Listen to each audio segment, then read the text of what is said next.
Hello and welcome to Indus News live from Islamabad. I am Hira Mustafa and these are the headlines.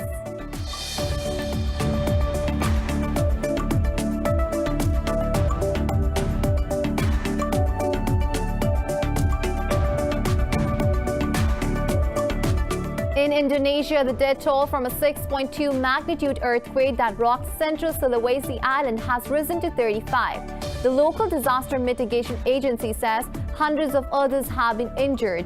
The U.S. Geological Survey says the epicenter was in West Sulawesi province at a depth of 18 kilometers.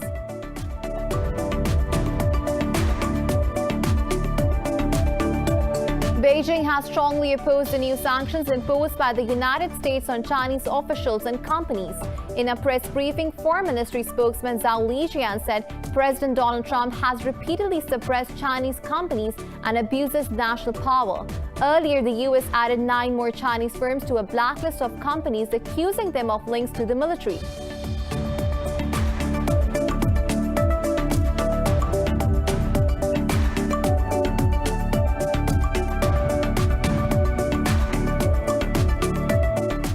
In Afghanistan, the government says 36 Taliban fighters were killed by the Afghan National Army in Kandahar province. In a tweet, the Ministry of Defense said 12 others were wounded in Zehraya, Panjwai and Aurangabad districts. The fighters have not responded to Kabul's claims yet.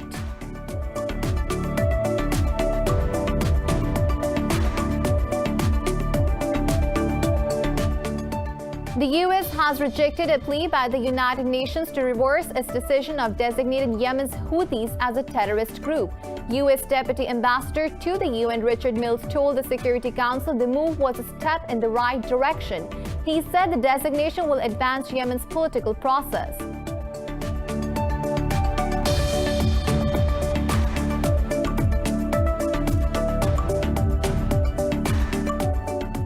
Pakistan has decided to open educational institutions across the country in phases on January the 18th. The country has reported another 2,400 cases of COVID-19 and 45 deaths overnight, raising the tally to 10,863.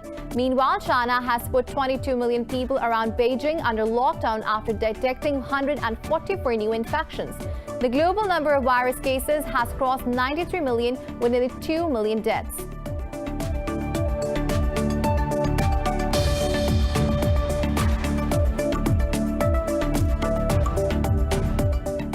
Pakistan has announced a 20-member squad, including 9 uncapped players for a 2-test series against South Africa starting on January 26th in Karachi. Babar Azam will lead the Pakistani side.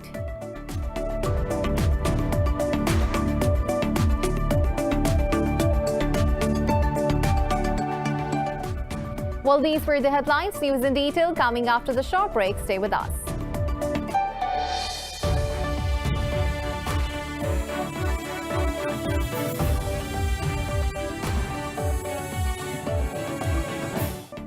Welcome back. Now the news in detail. In Indonesia, the death toll from a 6.2 magnitude earthquake that rocked central Sulawesi Island has risen to 34. The local disaster mitigation agency says hundreds of others have been injured. The U.S. Geological Survey said the epicenter was in West Sulawesi province at a depth of 18 kilometers, while local officials say the quake leveled a hospital and severely damaged other buildings. They said nearly 15,000 people have been displaced. A search and rescue operation is underway. Now moving on to Afghanistan, the government says 36 Taliban fighters were killed by the Afghan National Army in Kandahar province. In a tweet, the Ministry of Defense said 12 others were wounded in Zehraya, Panjwai and Aurangabad districts. Meanwhile, Kabul says 14 fighters were killed and 12 others wounded during a preemptive operation in Uruzgan province. It says they were planning to attack positions of the Afghan National Army. Earlier, the government said it has killed 4 members of the group in northern Balkh province. The fighters have not responded to Kabul's claims yet. In India, the 9th round of talks between farmers and the Modi government is being held in New Delhi. This comes 3 days after the Supreme Court stayed implementation of 3 controversial farm laws. The court has also found a 4-member committee to break the months-long stalemate. Thousands of farmers continue to protest across the country against the centre's contentious agriculture reforms. They are demanding the government repeal laws which threaten their livelihood. Meanwhile, in Delhi, opposition leader Rahul Gandhi will also lead a protest march in support of the farmers today. Earlier, farmers in Punjab, Haryana and Delhi burned copies of the laws and chanted slogans against the government. Islamabad says the world has vindicated Pakistan's stance on the rights violations in Indian-occupied Jammu and Kashmir. In a statement, Foreign Minister Shah Mahmood Qureshi said British parliamentarians say India has snatched the basic rights of Kashmiris. The Foreign Minister noted that a debate has started in the British Parliament against Indian atrocities. He said the international community has started breaking its silence on the issue. Qureshi said Kashmiris await voices against Indian atrocities from all democratic platforms across the world. Earlier, UK Minister for Asia Nigel Adams said the situation in Kashmir is of great concern and asked India to lift all restrictions in the valley. In the Democratic Republic of Congo, at least 56 people have been killed in a suspected militant attack on a village in the Irumu territory. Interior Minister Adjio Gidi says security forces have been dispatched to probe the incident. He claimed the Uganda-based Allied Democratic Forces were responsible for the attack. Meanwhile, an army spokesperson said troops were recovering bodies after the latest violence. Earlier over the weekend, unidentified attackers killed at least 6 rangers in an ambush in eastern Virunga National Park.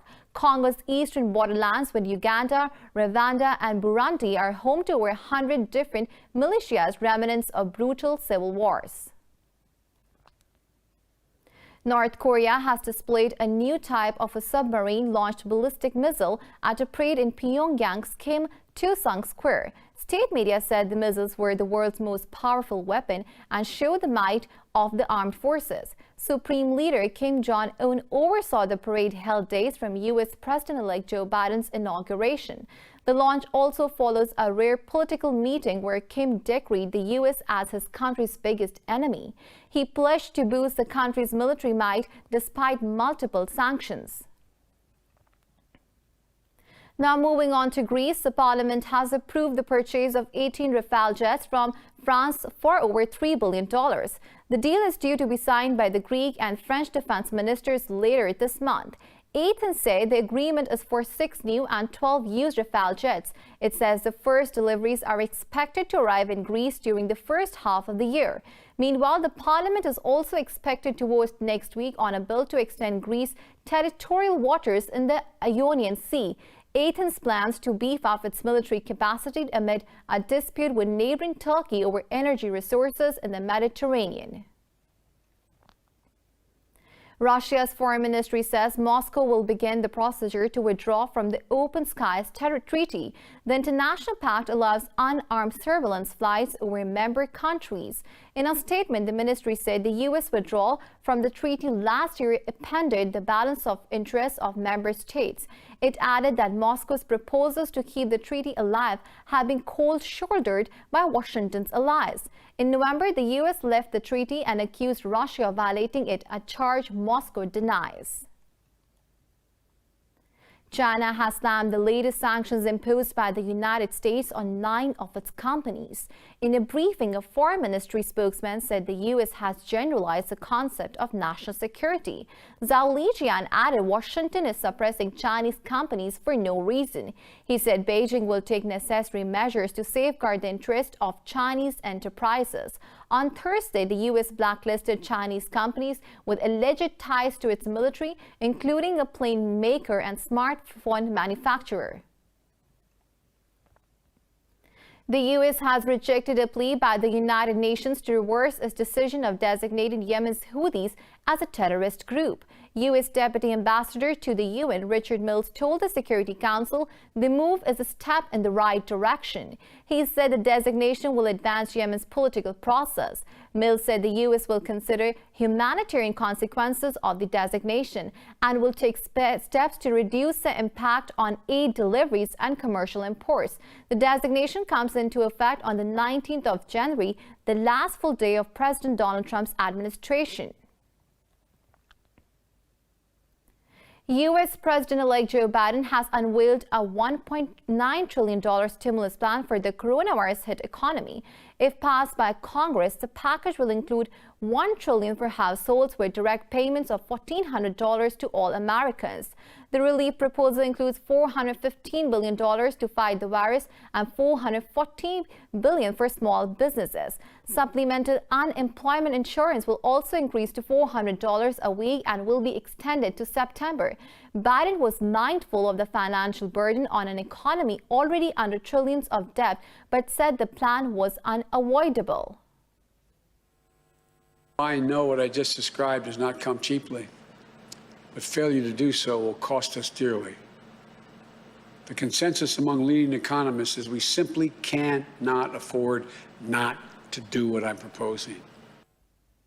In the U.S., security measures have been further boosted around the Capitol ahead of President-elect Joe Biden's inauguration. More fences have been set up and avenues in the vicinity are fully blocked off.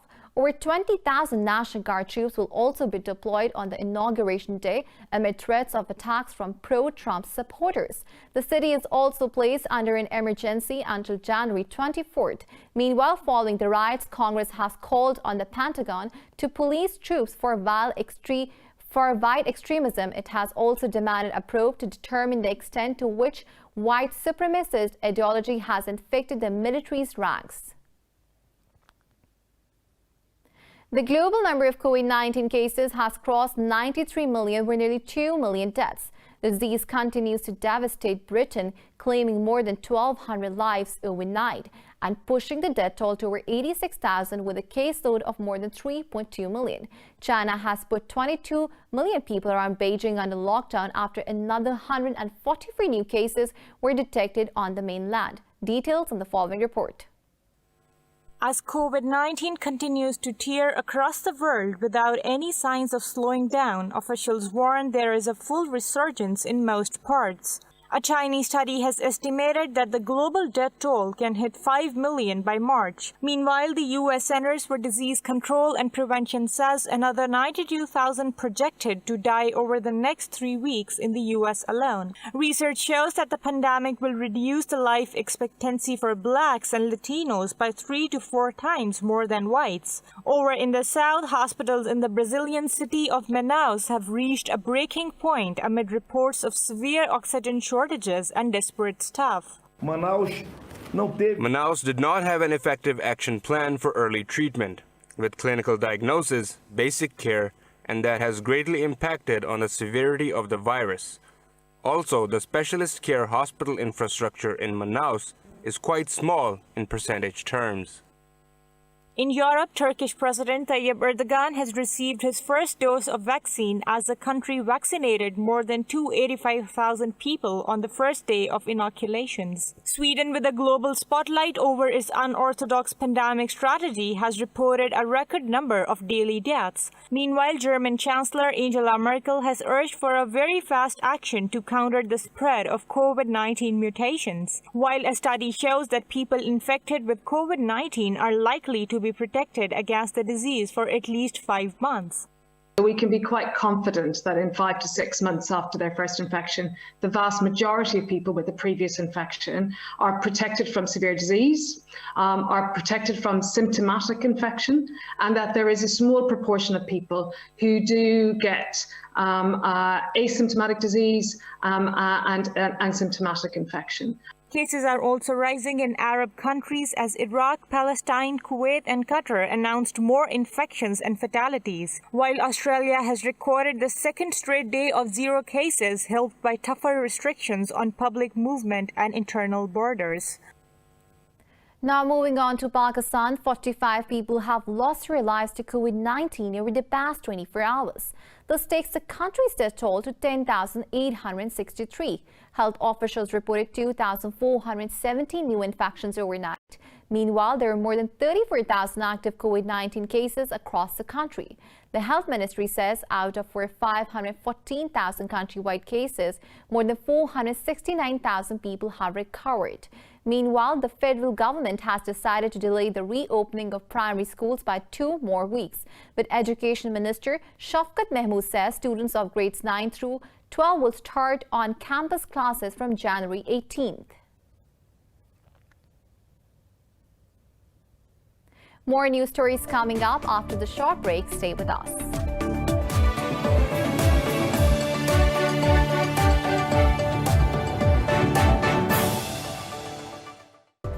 Welcome back. Now moving on to Indonesia, investigators have successfully recovered data from a flight recorder of the jet that slammed into Java Sea on Saturday, killing all 62 people aboard. Committee head Suryanto Giano says that the data is now being investigated. The National Transportation Safety Committee says the recorder has 330 parameters and all are in a good condition.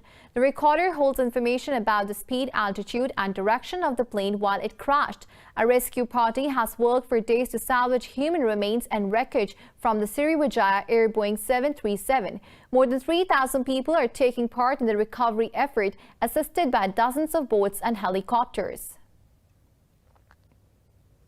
A painting of comic book hero Tintin has been sold at a Paris auction for $3.86 million. The Art Curial auction house says the artwork was kept folded in a drawer for years. The painting is the work of Belgian illustrator George Remy, better known by his nom de plume Herge. He was the author of the Tintin comic books and died in 1983. The buyer was a private collector whom the auction house did not identify. The price exceeded the top end of the estimate set by the auctioneers of $3.4 million. The painting in ink, watercolor and gouache still bears the marks where it was folded. In Australia, a racing pigeon made an extraordinary trip of nearly 13,000 kilometers across the Pacific Ocean to find a new home. But Australian authorities are considering putting down the bird over a biosecurity risk to poultry and wildlife. Nevertheless, a trip back to the US is also on the cards. Let's have a look at this report. Melbourne resident Kevin Selly Bird found a pigeon in his garden on Boxing Day. He discovered by the tag on its leg that the bird was registered with an owner in the U.S. state of Alabama. I came out, managed to pick it up, got the details and rang up a local pigeon club. And they came back with, doesn't show up as anything we've got. So I Googled it and it showed up that it's American Racing Pigeon Union, and it's registered to someone in Montgomery, Alabama. It was not clear how the bird, last spotted in a pigeon race in the state of Oregon on October 29th, managed to make more than 13,000-kilometer journey across the Pacific Ocean. Authorities say an investigation has begun to find the authenticity of the U.S. tag, as it was unlikely the bird flew to Australia without hitchhiking on a cargo vessel.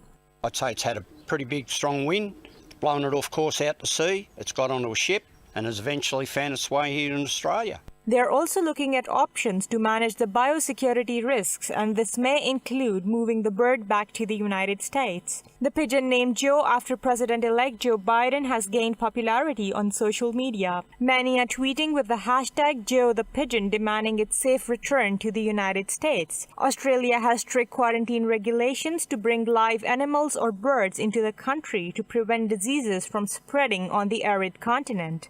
But if Joe has come in a way that has not met our strict biosecurity measures, then bad luck, Joe. Either fly home or face the consequences. In 2015, Hollywood star Johnny Depp and his then-wife Amber Heard were also charged with illegally bringing their Yorkshire Terriers Pistol and Boo into Australia. Magicians from around the globe will celebrate the centenary of sawing people in half on January 17. Illusionists will get together online to revel in the success of the landmark technique. More in this report. 100 years ago, illusionist P.T. Selbit created a magical classic when he put a woman in a box on the stage of London's Finsbury Park Empire and sawed right through the wood. Since then, the groundbreaking trick has never stopped amusing the audience. This year, the magician community is celebrating the longevity of the technique. I want to show you this. That is a model of P.T. Selbit's sawing a lady in half, made out of toothpicks. And it is absolutely a perfect replica of the Selbit sawing. Down the years, magicians have developed refinements with the two halves pulled apart. Celebrity magician David Copperfield came up with his version called the Death Saw, where he was the one tied down to a platform as a giant rotary blade sliced him in two. In an interview, Copperfield says sometimes he got injured during the trick. Totally. I got cut a few times by the blade because the blade was a little bit off. You know, stages are different. Every theater you have different stages. So sometimes the box didn't go back together because the stage floor wasn't even and it wouldn't go back together. And so I kind of come out a little disconnected. But the saw actually is pretty dangerous. I mean, it's a real saw. And if it's off just by an inch, it's going to get me. The London-based Magic Circle organization will host the celebrations with a live-streamed event on Facebook this Sunday. Guests will include Debbie McGee, the wife of the late British TV magician Paul Daniels. She will describe the many times she survived the procedure.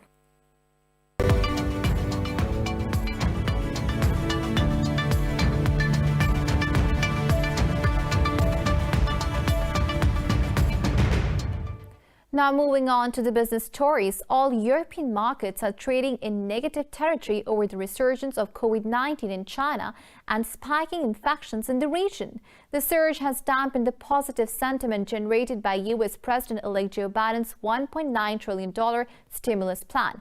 London's FTSE, Italy's FTSE MIB and CAC 40 in Paris have all dipped over 0.5%. The pan-European stock 600 has also slipped close to 0.5%, with oil and gas stocks dropping. Frankfurt's DAX has also declined marginally. Earlier, Asian stocks traded mixed, with Seoul's Kospi tumbling and Japan's Nikkei shedding, while Hong Kong, Chinese and Australian stocks traded fractionally above the flat line.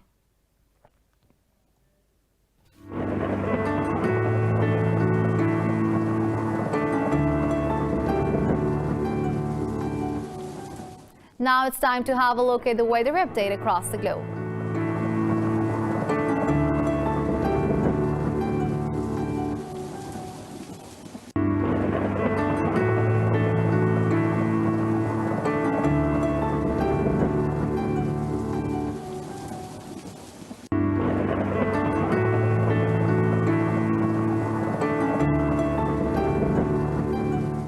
For the latest updates, you can follow us on social media at Indus News.